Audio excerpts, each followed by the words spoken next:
ठीक है बच्चे, clear? Any problem, any doubt? Okay, तो अगर इलेक्ट्रिसिटी यूज कर रहे हो तो उसे क्या बोलोगे? इलेक्ट्रोकेमिकल। क्या बोलोगे? इलेक्ट्रोकेमिकल। अपन ने कुछ चीजें ये पहले भी कर ली थी, ठीक है? एक बच्चे डिफरेंस आता है तुम्हारे पास, प्लीज नोट डाउन कर लो। एक होता है बेटा थर्मल डीकंपोजिशन, और दूसरा तुम्हारे पास आता है बच्चे थर्मल डिसोसिएशन।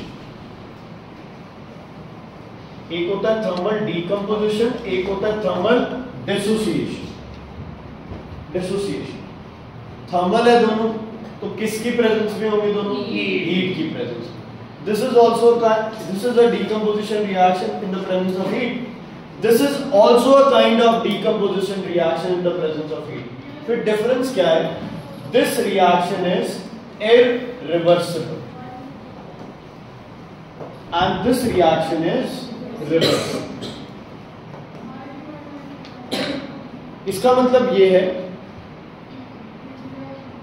कि अगर आप रिएक्शन कंडीशंस वही दे दो तो रिएक्शन वापस क्या हो जाती है?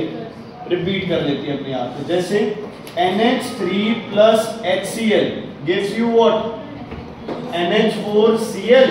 लेकिन इसी NH4Cl को अगर हम क्या कर रहे हैं बच्चे? हाँ जी, NH4Cl, इसको आप क्या करते हो? हीट करते हो, तो आपको क्या मिलता है? NH3 plus HCl। इनको इकट्ठा छोड़ दो तो तुम्हारे पास दोबारा क्या मिल जाता है? NH4Cl। तो ये किसका एग्जाम्पल हो गया? Thermal dissociation. इसका एग्जाम्पल हो गया बच्चे ये थर्मल डिसोसिएशन।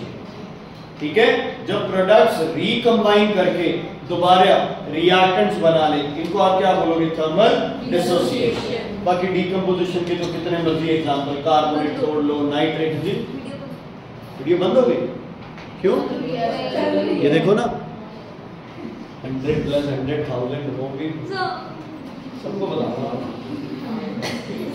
चलो, बहुत अच्छा नहीं किया यार मैथ्स। मतलब तुम लोग ऊपर कुछ और लिख रहे हो, नीचे कुछ और लिख दिया बच्चे अपने आप ही। कईयों को तो मैंने कमेंट भी किए, ये क्या मतलब यार बेहुदा चीज करे जा रहे हो। क्लियर है बेटा ये? ओके, फोटोकेमिकल हो गया, थर्मल डिसोसिएशन हो गया। ओके, अब डिस्प्लेसमेंट रिएक्शंस। डिस्प्लेसमेंट भाइयों सुनो, डिस्प्लेसमेंट रिएक्शंस। रिएक्टिविटी सीरीज याद है? Yes sir. तुम मत लिखना, किदार नाथ का नाली आलू जरा पीके मेनली जैसे है। उसके बाद इसके नीचे कौन आता है बच्चे? बोलो।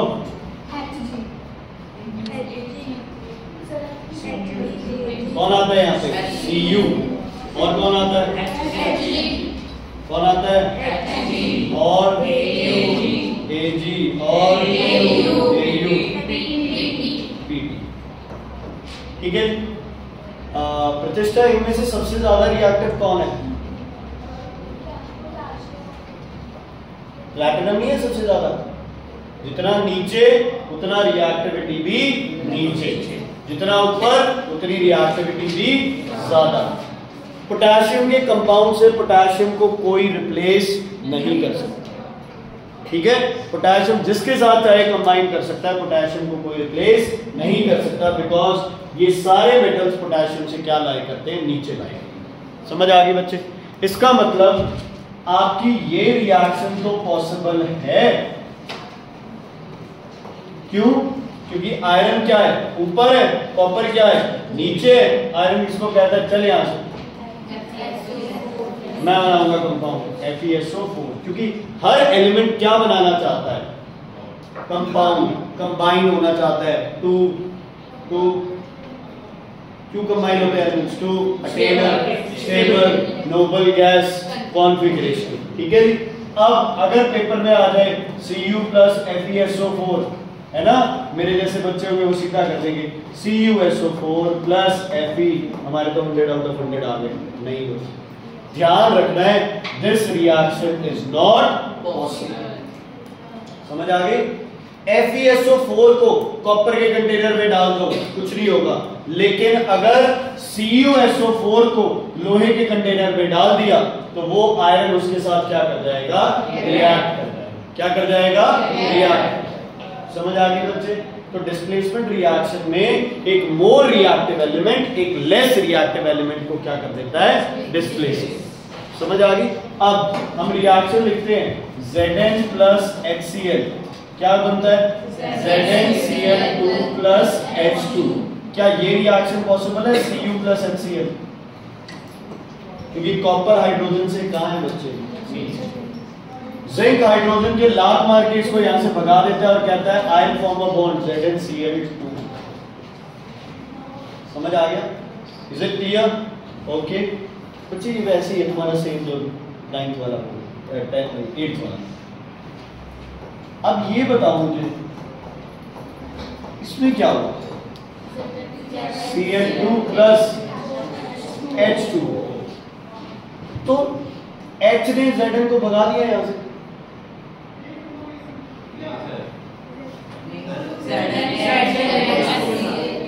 Zn ने H को भगा दिया। हाँ, Zn ने H को भगा के इसके साथ कर लिया कॉम्बिनेशन Cl के साथ। यहां से कौन बेचारा बच गया, ऑक्सीजन। इधर से कौन बच गया, H। कोई पॉसिबल ही नहीं है, ये तो फिर बनाना ही पड़ेगा, इनको इलाज ही नहीं है। समझ आ गई बच्चे? तो रिप्लेस यहां भी जिंक ने हाइड्रोजन को किया है, हाइड्रोजन ने जिंक को रिप्लेस नहीं किया, बल्कि जो बचा कुचा है वो सब इकट्ठे क्या हो गए, कंबाइन। ठीक है? तो डिस्प्लेसमेंट रिएक्शन मैं बुक से पढ़ रहा हूं, थोड़ा सा सुन लो। Those chemical reaction in which element replaces another element is called a displacement reaction. Is called a displacement reaction. थोड़ा सा बच्चे नॉन मेटल्स की भी सीरीज देख लो, फ्लोरीन, क्लोरीन, ब्रोमीन, आयोडीन। ये भी ऐसे होता है। सबसे ज्यादा रिएक्टिव कौन है, फ्लोरीन, फिर क्लोरीन, फिर ब्रोमीन, फिर एक्चुअल में ना एस्टर टाइम भी होता है इसके साथ, तो इसको याद ऐसे करते हैं, फिर कॉल करने बाहर आई आंटी। ठीक है, फिर कॉल करने बाहर आई आंटी। डबल डीकम्पोजिशन में तुम्हारे पास प्रेसिपिटेशन भी कराना है, न्यूट्रलाइजेशन कराना है। न्यूट्रलाइजेशन की तुम्हें वो कराए हैं यूजेस एंड ऑल यार, भी एसिड में वो डाल दो, उसमें वो डाल दो। फिर तुम्हारे पास है अभी तो रिड्यूस, रिडक्शन, एक्सोथर्मिक है, एंडोथर्मिक है, आज शायद होगा।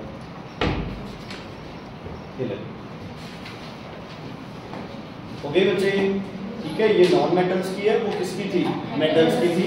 उसमें एक नॉन मेटल था, वन के बाद में वो क्या है, नॉन मेटल। क्या है नंबर, वो नॉन मेटल। ठीक है, आगे बढ़े हम। ध्यान दो, आगे आपकी रिएक्शन है डबल डीकम्पोजिशन, डबल डिस्प्लेसमेंट। इसमें क्या हुआ, मेरा रेडिकल परमीत ले ले, परमीत का रेडिकल मैंने, म्यूचुअल है ये। लेकिन इसमें भी एक्चुअल में हुआ क्या है, मोर रिएक्टिव ने किसको उड़ा दिया, लेस रिएक्टिव को उड़ा दिया, तो बच्चा कुछ है नहीं, तो उनको आपस में क्या करना पड़ता है, कंबाइन करना पड़ता है। बड़ी सौखी इसके लिए बार बार आप ये रिएक्शन यूज कर लेते हो। क्या रिएक्शन हो सकती है, ZnO प्लस HCl, क्या बन जाएगा, ZnCl2 प्लस H2O। एक और रिएक्शन भी आपके पास होती है, बड़ी कॉमन है, AgNO3 प्लस NaCl।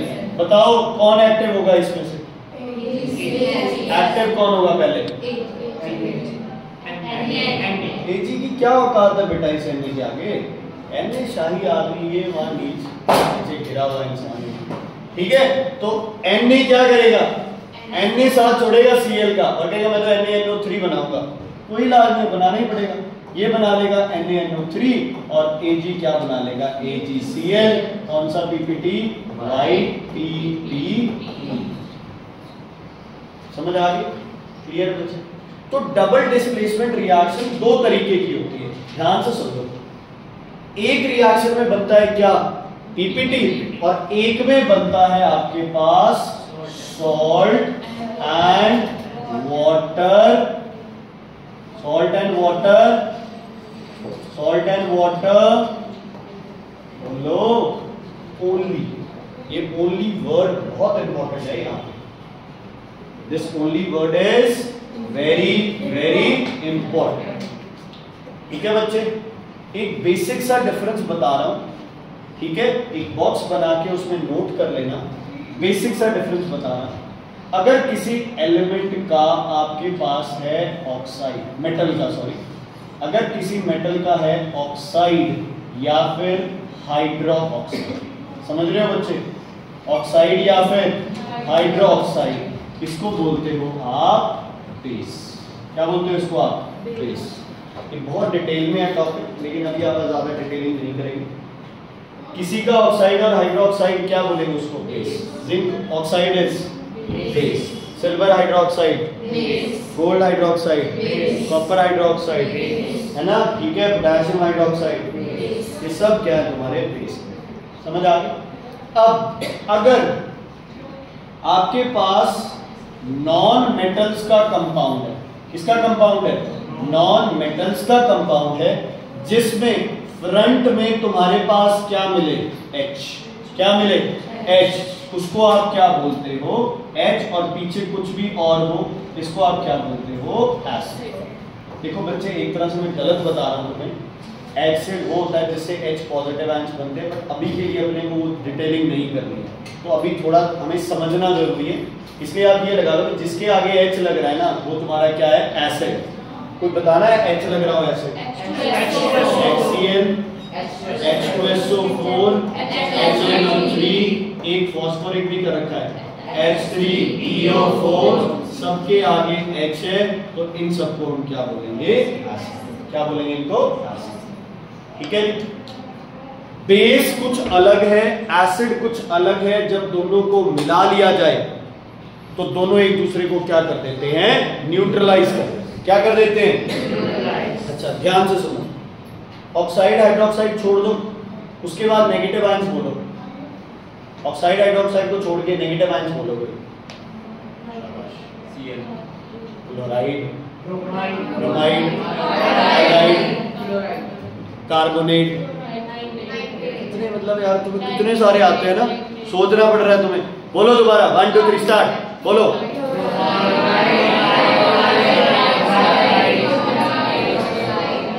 मेरे जैसा होता तो सीधा बोलता, nitrate, sulphate, bisulphate, carbonate, bicarbonate, acetate, dichromate, chromate, chloride, bromide, iodide, जो मर्जी बोल सकते हो बच्चे, कितने सारे हैं। सबके सब क्या है? सॉल्ट्स। सबके सब क्या है? Sodium sulphide, sodium sulphate, sodium bisulphate, carbonate, bicarbonate, acetate, dichromate, phosphate, जो मर्जी, परमैंगनेट, मैग्नेट, एल्यूमिनेट, जो मर्जी आ जाए, सबके सब क्या है? आपके सॉल्ट। ऑक्साइड हाइड्रोक्साइड क्या है? बेस। जिसके आगे H आ जाए वो आपका क्या हो गया? एसिड। और बाकी जितने भी जनता है वो सब क्या है? तुम्हारी सॉल्ट्स है। और H2O, इसमें तो O भी है और इसमें तो H भी है, ये ना बेस है ना एसिड है, तो कुछ कंपाउंड्स आपके क्या होते हैं? Neutral compound. ये कोई सॉल्ट नहीं है, कोई एसिड नहीं है, है ना। समझ आ गई? एसिड बेस बॉक्स बना दिया इसका।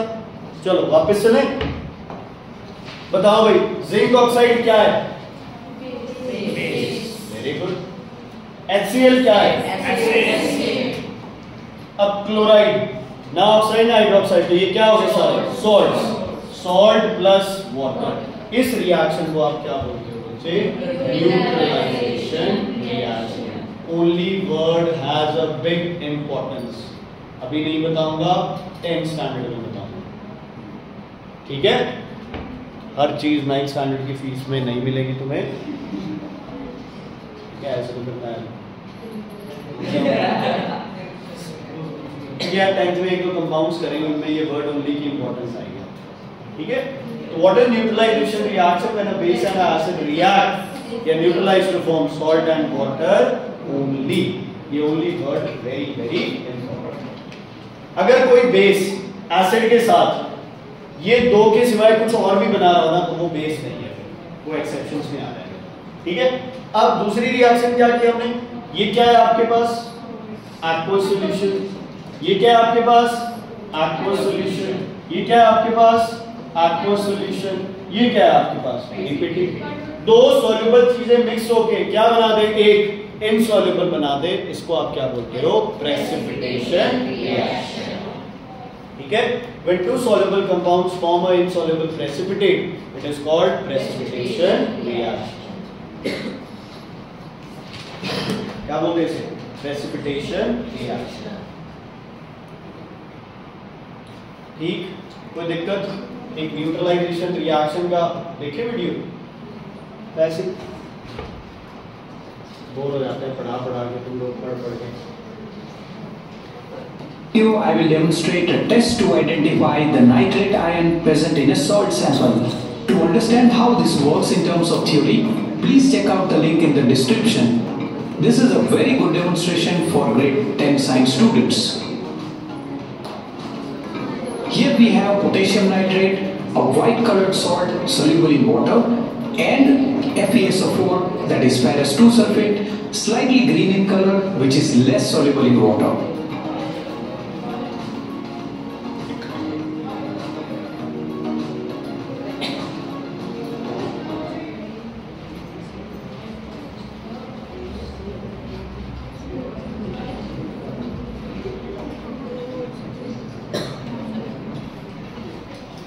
Today's medical-centric topic is wasp stings, understanding reactions, symptoms, and effective treatment. Wasp stings can cause discomfort and, in some cases, severe allergic reactions. This article provides insight into the various reactions, common symptoms, and effective treatments for wasp stings. 1. Encounters with wasps. Wasp stings are a common occurrence. Especially during warmer months, understanding how to respond to a wasp sting is crucial for minimizing discomfort and preventing complications. 2. Types of reactions. Reactions to wasp stings can vary from mild to severe. There are generally 3 types. Normal reaction. This is the most common response, characterized by localized pain, redness, swelling, and itching around the sting site. These symptoms typically resolve within a few days. Large local reaction. In some cases, the area around the sting may become exceedingly swollen, extending beyond the sting site. While uncomfortable, it usually isn't life-threatening. Allergic reaction. An allergic reaction to a wasp sting is the most severe, and it can be life-threatening. It includes symptoms such as difficulty breathing, swelling of the face or throat, hives, and a drop in blood pressure. 3. Immediate actions. When stung by a wasp, it's essential to take immediate steps.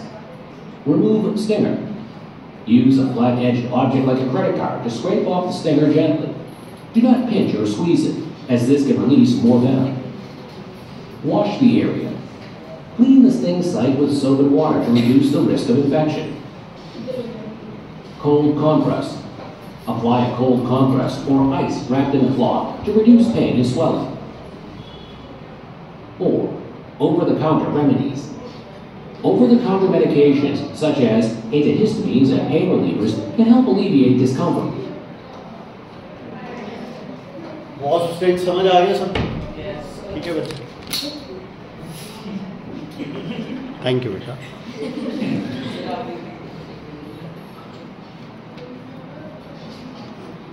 ऐसे ठोकर मारी है ना तूने मेरे को, एक याद रखो।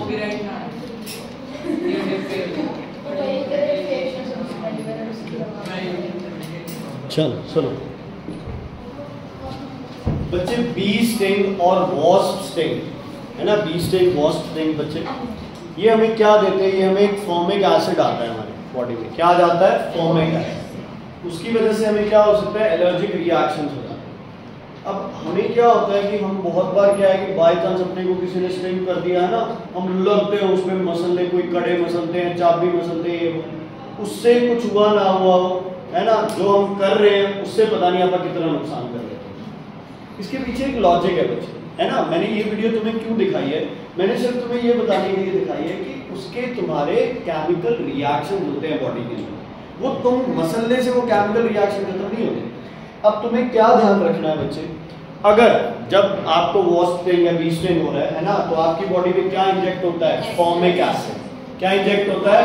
एसिड। तो आपको उसके लिए क्या यूज करना पड़ेगा? बेस। साबुन लगा लो, लगा सकते हैं ना, टूथपेस्ट है, साबुन है, बेकिंग सोडा होता है आपके पास, है ना। तो आप ऐसी चीज लगाओ जिसके अंदर क्या प्रेजेंट होता है? बेस प्रेजेंट होता है। बेस लगाओगे तो ऑटोमेटिकली क्या होता है? अब कड़ा क्यों लगाते हैं? Fe2CO3 होता है, वो रस्ट होती है ना, Fe2O3 रस्ट होगी तो क्या है? बेस है, तो वो उसकी रिएक्शन को क्या कर देगी? कम कर देगी। क्या कर देगी? कम कर देगी। बाय चांस आपने HCl इनहेल कर ली, तो साथ के साथ क्या इनहेल कर लो? अमोनिया। HCl और अमोनिया, HCl क्या है? एसिड, अमोनिया क्या है? Basic in nature. एसिड और बेसिक नेचर दोनों आपस में क्या होते हैं? जमीन के अंदर सॉल्ट, ये बेस कंटेंट बहुत ज्यादा है। जमीन को आप नमक वाला पानी दिए जा रहे हो, जमीन खराब हो गई है, बेसिक नेचर बहुत ज्यादा है जमीन का, तो उसमें क्या डालो? एसिड। अब एसिड तो डाल नहीं सकते, तो उसमें क्या डालो तुम? फर्टिलाइजर। फर्टिलाइजर की वजह से बेसिक कंटेंट बढ़ता है, तो उसमें क्या डालो? एसिड। कैसे? कौन से एसिड? यूरिया तो बढ़ाती है, लाइम वाटर भी बढ़ाता है, क्या डालें उसमें? ना एसिड तो यार फिर नुकसान हो तो जला देगा। उसमें डालते हैं बच्चे हम लोग कंपोस्ट, खाद जिसे बोलते हैं, है ना, सड़े हुए पत्ते, है ना, काउ डंग। इन सब में क्या होता है? इन सब में ऑर्गेनिक एसिड्स होते हैं। क्या होते हैं इनमें? ऑर्गेनिक एसिड्स होते हैं। इसीलिए कहते हैं कि जब चावल काटते हैं और जो पराली बचती है उसको आग ना लगाओ, उसको जमीन के अंदर क्या करो? मिक्स कर दो, क्योंकि उस पराली के अंदर क्या प्रेजेंट है? एसिड। जो तुमने जमीन को फर्टिलाइजर से खराब किया है, क्या बना दिया तुमने जमीन को? बेसिक। उसमें क्या डाल रहे हो तुम? एसिड। एसिड और बेस मिलके एक दूसरे को क्या कर देंगे? न्यूट्रलाइज। क्या कर देंगे? न्यूट्रलाइज। ठीक है जी। चिराग जी कल गए थे, वो नहीं है राणा के साथ वाला मोमोज बनाता है जो, है ना, खूब खाए इसने, घर आते ही हो गई एसिडिटी। पेट में एसिडिटी किस वजह से होती है? HCl की वजह से। हमारे पेट में HCl एसिड रिलीज होता है, बहुत ज्यादा एसिडिटी हो गई, है ना। इसने मुझे फोन किया कि सर एसिडिटी हो रही है, ये वो बताया इसने मेरे को। तो मैंने इसको कहा, मैंने कहा हाँ यार घर पे जेलोसिल वगैरह ये कुछ पड़ा हुआ है तो ये पी लो। तो इसको याद था, कहता सर मजाक कर रहे हो, एसिडिटी हो रही है तो मुझे क्या बताओ? बेस बताओ। मैंने कहा तू चेक तो कर उस पे क्या लिखा हुआ है। घर जाके तुम्हारे पास जो भी आपकी जो ये चीजें हैं ना, जैसे जेलोसिल है या एंटासिड्स होते हैं, इनको चेक करना। इन पे लिखा होगा मिल्क ऑफ मैग्नीशिया, या इनमें होता है मैग्नीशियम हाइड्रोक्साइड या एल्यूमिनियम हाइड्रोक्साइड। जैसे ही वो टैबलेट लोगे, HCl और मैग्नीशियम हाइड्रोक्साइड आपस में क्या करेंगे? रिएक्ट। कौन सी रिएक्शन करेंगे? Neutralization reaction. कौन सी करेंगे? Neutralization reaction. समझ आ गई बच्चे? इज इट क्लियर बेटा? तो लिख लो थोड़ा थोड़ा। बी स्टिंग क्या होगा? बी स्टिंग बच्चे फॉर्मिक एसिड। तो क्या यूज करना है ट्रीटमेंट के लिए? क्या यूज करना है बच्चे आपको? कोई भी बेस। ठीक है। अच्छा, और अपने पास क्या था? सॉइल। क्या हो जाए अगर? बेसिक। तो उसके लिए अपने को क्या यूज करना है बच्चे? एसिड। और acid in the form of acid in the form of organic matter. Acid in the form of organic matter. और सबसे इंपॉर्टेंट, चिराग जी की एसिडिटी का क्या इलाज है? कॉज कौन है पहले? गैस्ट्रिक जूस में कौन प्रेजेंट है? HCl। इलाज क्या है इसका? एंटासिड। एंटासिड में क्या होता है? मिल्क ऑफ मैग्नीशिया, मतलब मैग्नीशियम हाइड्रोक्साइड, और हाँ साथ में आपको एल्यूमिनियम हाइड्रोक्साइड भी मिलता है। ऐसे नहीं है कि कई chemical magnesium hydroxide P low, वो क्वांटिटी होती है कुछ, ऐसे तो पी लोगे तो जहर है बच्चे। वो समझ आ गई? कहीं प्रैक्टिकल करा रहे हो मैम और एसिडिटी चिराग बन रही है और वहां पे मैग्नीशियम हाइड्रोक्साइड देख के मार देगा बच्चे। ठीक है, क्लियर है? ये सब किसके एग्जांपल है? Neutralization reaction. इसके न्यूट्रलाइजेशन रिएक्शन। ठीक है बच्चे? ओके, कर दूं ना?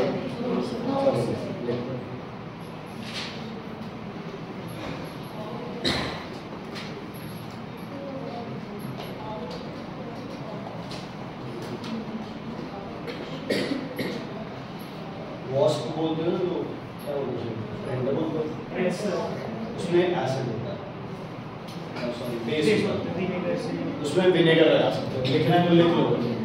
वॉस्प स्टिंग आ जाए ना, तो वॉस्प स्टिंग में क्या होता है, बेस। तो उसके लिए अपने को क्या ट्रीटमेंट यूज करनी है, एसिड। तो एसिड में क्या यूज कर लो, पिकल यूज कर लो या विनेगर।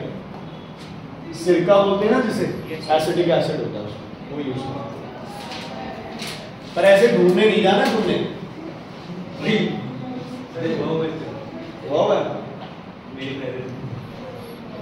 ये तो कईयों में बहुत डेंजरस हो जाता है यार, जैसे कि यार बहुत ज्यादा। इसने तो घर में वो पाल रखे बेटा, आपका बोलने का है। ठीक है बच्चे, हो गया ये। अब भाई ध्यान से सुन लो, अगला topic is very very very important, oxidation and reduction. दोनों चीजें पैरेलल चलेंगी, oxidation and reduction. Rhythm open करना है, क्या क्या टॉपिक है। 10th तक आते आते तो 5 तरह के हो जाएंगे, शायद अभी भी हो जाएंगे।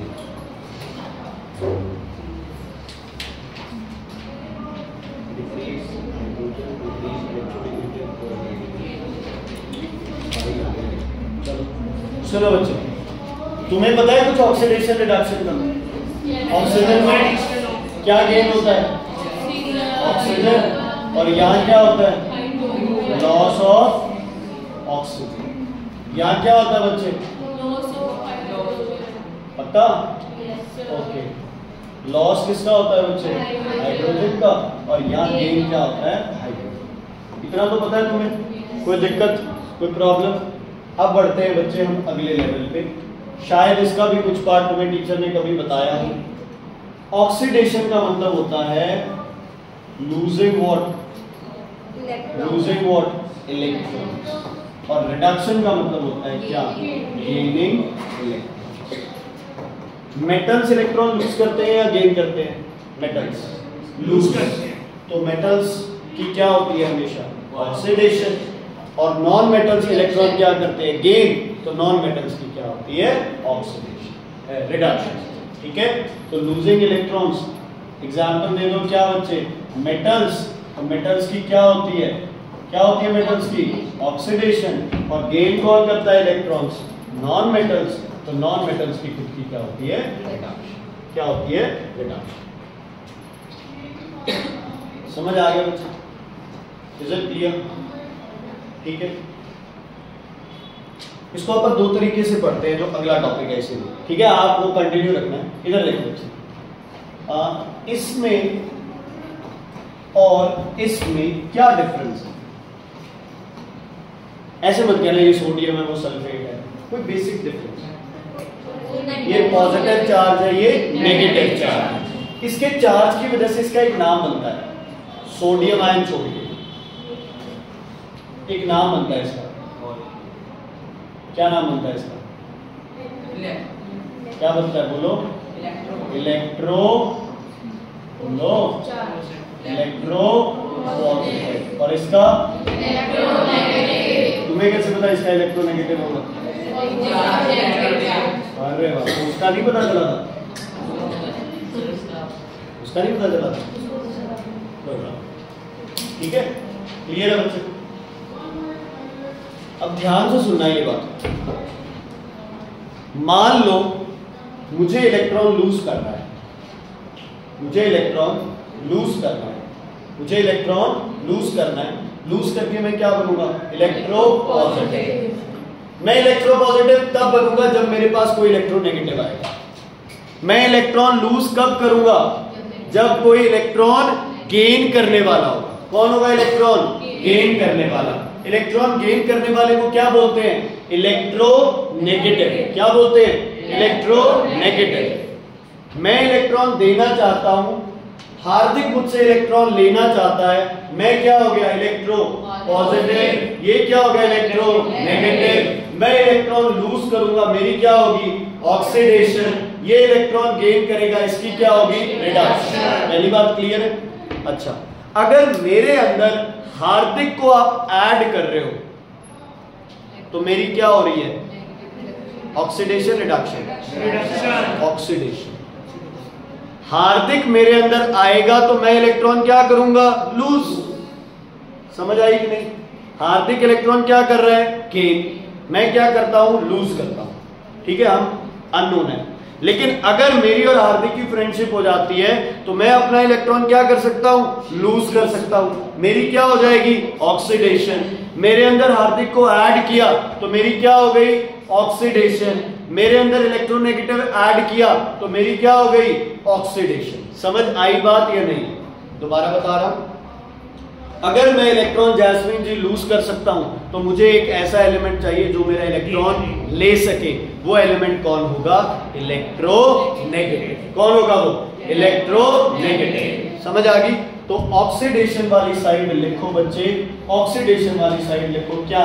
एडिशन ऑफ इलेक्ट्रो पॉजिटिव या नेगेटिव? नेगेटिव। ऑक्सीडेशन में इलेक्ट्रॉन तो लूज करते हैं लेकिन इलेक्ट्रोनेगेटिव गेन करते हैं। क्यों? क्योंकि इलेक्ट्रॉन लूज किसको करेंगे? इलेक्ट्रोनेगेटिव को करेंगे। इलेक्ट्रॉन लूज किसको करोगे? इलेक्ट्रोनेगेटिव को करोगे। तो रिडक्शन में क्या हो गया बच्चे? Loss of electronegative. मैं और हार्दिक दोस्त थे, है ना? हार्दिक कहता है रख तेरे इलेक्ट्रॉन तेरे पास, मैं नहीं आ रहा तेरे साथ, मैं तो जा रहा हूं। तो इसने इलेक्ट्रॉन मुझे क्या दे दिए? वापस।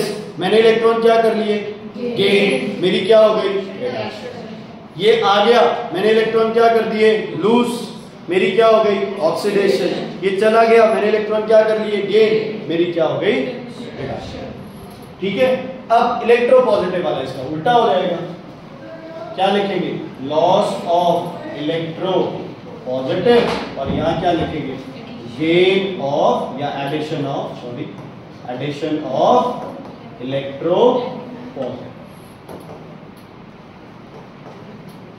ये थोड़ी सी कंफ्यूजन रहती है, बच्चा सोचता है इलेक्ट्रॉन को लूज करना ऑक्सीडेशन है तो इलेक्ट्रोनेगेटिव लूज करना ही ऑक्सीडेशन है। नहीं, इलेक्ट्रॉन लूज करना ऑक्सीडेशन है उदय जी, शुभम जी, लेकिन इलेक्ट्रोनेगेटिव लूज करना नहीं, गेन करना, है ना?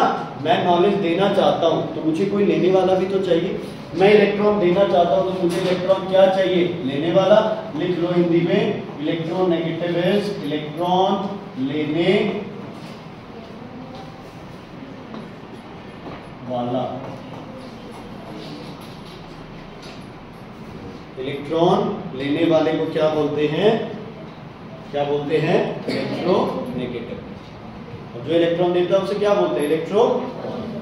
ठीक है। मुझे परमीत की रिडक्शन करानी है तो मैं इसमें क्या ऐड कर दूं? Electro positive. ठीक है, इसको इलेक्ट्रॉन दे देगा वो। और अगर मुझे प्रणीत की ऑक्सीडेशन करानी है तो क्या ऐड कर दूं? इलेक्ट्रोनेगेटिव। तो वो उससे इलेक्ट्रॉन निकाल लेगा। समझ आ गई? अंश क्लियर है बच्चे? शुभम, इधर, दीप जी, आगे बढ़े। तो कितने हो गए ऑक्सीडेशन रिडक्शन के? 5 हो गए। पहला ऑक्सीडेशन के सारे बोल दो। पहला गेन ऑफ, दूसरा लॉस ऑफ हाइड्रोजन, तीसरा, चौथा, पांचवा, जो भी अच्छे जो भी। ठीक है जी, क्लियर है? ये आपको सारी चीजें पता होनी चाहिए। ठीक है। अब आप एक एग्जांपल देंगे। आपकी रिएक्शंस क्या होती है? कोई इलेक्ट्रॉन लेगा तो दूसरा इलेक्ट्रॉन क्या करेगा? लूज। एक गेन करेगा तो दूसरा क्या करेगा? एक लूज करेगा तो दूसरा क्या करेगा? गेन। तो ऑक्सीडेशन और रिडक्शन हमेशा क्या चलती है? साथ साथ। आप इसको क्या बोलते हो? Redox reaction. क्या बोलते हो? Redox reaction. So what do you mean by redox? Where, मैं तो रिडक्शन लिखूंगा पहले। Where reduction and oxidation both take place simultaneously. Take place simultaneously.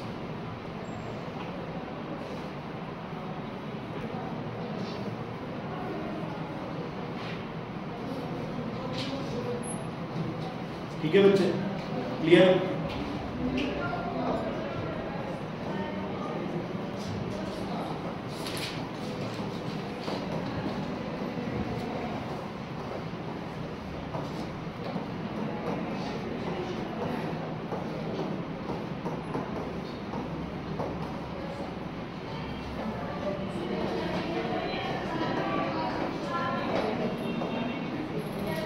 हाँ जी बच्चे, ये रेडॉक्स रिएक्शंस तो नहीं है ना, हाफ रिएक्शन है।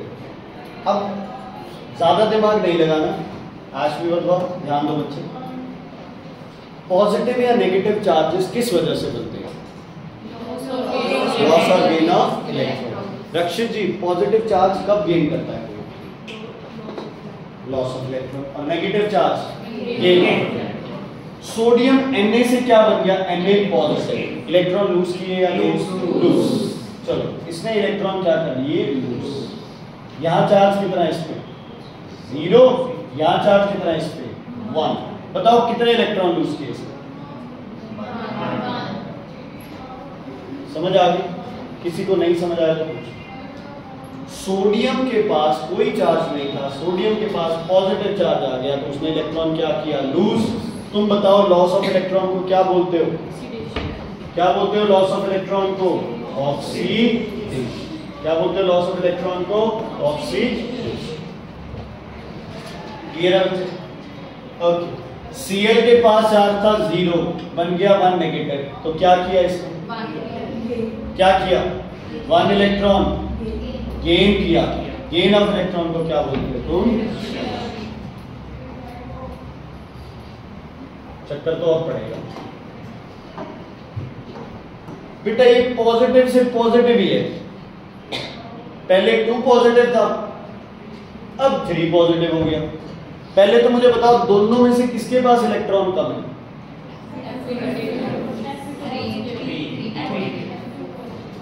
दोबारा क्वेश्चन पूछ रहा हूं, क्या पता अपनी गलतियां सुधार लो। किसके पास इलेक्ट्रॉन कम है? Fe3 positive. इलेक्ट्रॉन पे चार्ज क्या होता है? नेगेटिव। तो किसमें ज्यादा इलेक्ट्रॉन होंगे? जिसका पॉजिटिव क्या होगा? कम होगा। अब मेरे में पॉजिटिविटी ज्यादा है, तो मैंने अपनी नेगेटिविटी क्या कर दी? कम। दोनों में से किसकी पॉजिटिविटी ज्यादा है? 3 पॉजिटिव की। तो इसमें इलेक्ट्रॉन क्या हो गए? कम हो गए। किसी को नहीं समझ आया तो पूछो। जितना ज्यादा पॉजिटिव चार्ज उतने कम इलेक्ट्रॉन। ओके। स्टेप बी, दोनों में से प्रोटॉन किसमें ज्यादा है? आप करोगे अगर आप कुछ बोलोगे। बताओ दोनों में से इलेक्ट्रॉन किसके ज्यादा? प्रोटॉन से। राधिका, Fe2 में प्रोटॉन्स, इलेक्ट्रॉन नहीं ले रहा, प्रोटॉन्स सेम। Fe3 में मैंने पहले दिन कहा था, प्रोटॉन्स को छेड़छाड़ नहीं करनी है। Fe2 पॉजिटिव हो, 3 पॉजिटिव हो, 10 पॉजिटिव हो, 20 पॉजिटिव हो, 50 पॉजिटिव हो, हर किसी में प्रोटॉन क्या है? सेम। हाँ, इन दोनों में प्रोटॉन अलग हो सकता है। सेम एलिमेंट हो, कितने मर्जी आयंस हो, प्रोटॉन का कोई लेना देना नहीं है। किसका लेना देना है इसमें? सिर्फ और सिर्फ इलेक्ट्रॉन्स। किसका? सिर्फ और सिर्फ किसका? सिर्फ और सिर्फ इलेक्ट्रॉन्स का। समझ आ गई बात? तो हम बताओ भाई, 2 पॉजिटिव से 3 पॉजिटिव कैसे बनेगा? इलेक्ट्रॉन लेके या देके? कितने इलेक्ट्रॉन? 1। ये भी तुम्हारी क्या हो गई? ऑक्सीडेशन। Hb, दोनों में से इलेक्ट्रॉन किसके पास आता है? इलेक्ट्रॉन 1 नेगेटिव या 2 नेगेटिव के पास? 2 नेगेटिव के पास। Hb बदवा क्यों बेटा? 2 नेगेटिव पे इलेक्ट्रॉन क्यों जा रहा है? बोलो, इलेक्ट्रॉन का चार्ज क्या होता है? नेगेटिव।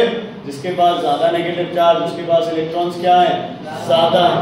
कितने इलेक्ट्रॉन गेन किए होंगे इसमें? ये क्या होगा तुम्हारा? Very very important, very important, बहुत ज्यादा इंपॉर्टेंट है ये। क्वेश्चंस आते हैं इस पे बेस्ड। और लूँ? चलो चलो,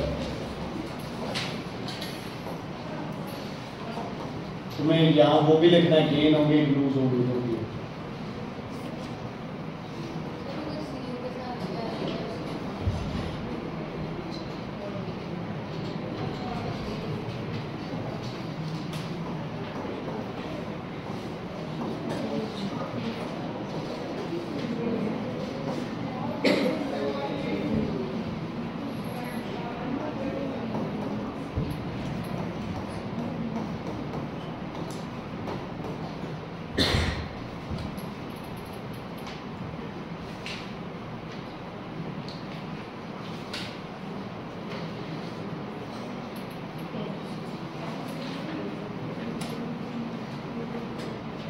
पहला क्या है बोलो, टेंजिल। इलेक्ट्रॉन किधर ज्यादा है, प्लस में। कितने इलेक्ट्रॉन ज्यादा है, जैस्मिन कितने ज्यादा है, ये कितने इलेक्ट्रॉन गेन करें या लूज करें, यहाँ 2 पॉजिटिव है यहाँ 1 पॉजिटिव है, कितने का फर्क है, 1 का। तो कितने इलेक्ट्रॉन गेन या लूज करेगा, 1। गेन कराऊं लूज कराऊं, लूज कराऊंगा तो ये 3 पॉजिटिव हो जाएगा, गेन कराऊंगा तो इसका एक पॉजिटिव क्या हो जाएगा, कम हो जाएगा, क्योंकि उस पॉजिटिव को किसने खत्म कर दिया, इलेक्ट्रॉन। समझ आया। अगर मैं इलेक्ट्रॉन कराता है ना, सही है गलत है, मुझे इलेक्ट्रॉन क्या कराना है, इसको गेन कराना। क्या कराना है इसको, इलेक्ट्रॉन। Cu2 पॉजिटिव में एक इलेक्ट्रॉन डाल दो तो 2 पॉजिटिव का एक पॉजिटिव कौन खा जाएगा, इलेक्ट्रॉन, बचा क्या पीछे 1 पॉजिटिव। अगर इससे एक इलेक्ट्रॉन और निकाल लेते तो इसकी पॉजिटिविटी क्या हो जाती, और बढ़ जाती, तो ये क्या हो जाता, 3 पॉजिटिव। कोई बात नहीं, कल दोबारा करा देंगे ये टॉपिक। ये बताओ क्या हुआ, बताओ किसकी ऑक्सीडेशन हुई है, किसकी रिडक्शन। ये A है, ये B है। Iron oxidation, copper reduction. भी आप बता दो, जो बताओगे आप मान लेंगे। कॉपर की रिडक्शन आयरन। मुझे ये नहीं, कॉपर मुझे बोलो ही मत कॉपर। मुझे तो ये बताओ Fe से Fe2 पॉजिटिव क्या हुआ, सर इलेक्ट्रॉन लूज किए, क्या हुआ, ऑक्सीडेशन रिडक्शन। बोलो ऑक्सीडेशन। तो आप क्या बोलोगे, किसकी ऑक्सीडेशन हुई है, आयरन। किसकी ऑक्सीडेशन हुई है, आयरन की। रिडक्शन किसकी हुई है, कॉपर की नहीं, कॉपर के आयन की। किसकी, कॉपर के ion. Cu2 positive is reduced to copper and Fe is oxidized to Fe2 positive। ठीक है बच्चे, कल यहीं से आप टॉपिक दोबारा करेंगे। कल चैप्टर खत्म, एक्सरसाइज करेंगे। यहाँ पे तुम्हारा होमवर्क है बच्चे, MCQs एंड प्रैक्टिस व्हाट, किसको। अच्छा कल तो स्कूल की छुट्टी है बच्चे, यस सर। बस फिर सेकंड बी, सेकंड ही है ना ये, प्लस MCQ। बुक पे मार्क कर लेना सबका साइड। टेस्ट कब है, सैटरडे।